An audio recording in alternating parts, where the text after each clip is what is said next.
development process.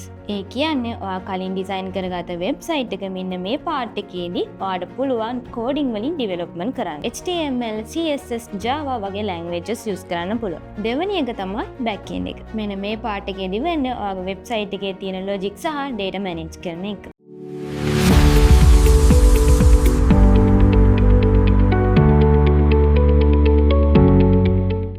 guys, අද මම ඔයාලට කියලා දෙන්න හදන්නේ කොහොමද වෙබ්සයිට් එකක් හරියටම step by step හදාගන්නේ කියලා. ඉතින් මේ වෙබ්සයිට් එකක් හදන්න කලින් මුලින්ම ඔයාලා කරන්න ඕනි requirements ටික හරියටම note down කරගන්න එක. ඔයාලා ඉතින් requirements අඳුනගත්තට පස්සේ ඊළඟට කරන්න ඕනේ planning and design. මෙන්න මේකට තමයි අපි කියන්නේ wireframing කියලා. ඒ කියන්නේ මේ වෙබ්සයිට් එක මොන purpose එකකටද මොන details ද include කරන්න කියලා හරියටම plan එකකට design කරගන්න එක. ඉතින් මේ වැඩේට ඔයාලට Figma tool එක use කරන්න පුළුවන්. දැන් තමයි වැදගත්ම පාර්ට් එක development process.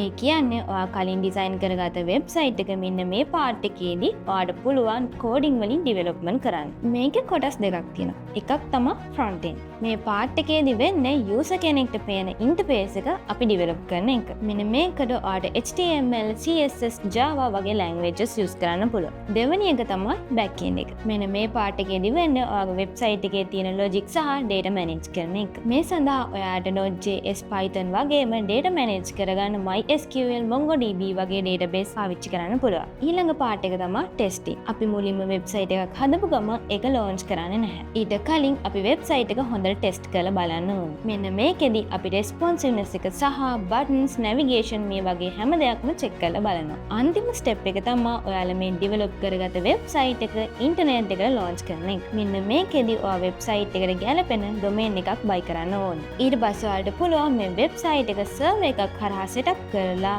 ඉන්ටර්නෙට් එකේ live කරන්න. ඉතින් මෙන්න මේ විදිහට තමයි සරලවම වෙබ්සයිට් එකක් නිර්මාණය කරගන්නේ. මෙන්න මේ වගේ useful videos බලන්න අදම Evaluation අපේ YouTube channel එක subscribe කරන්න.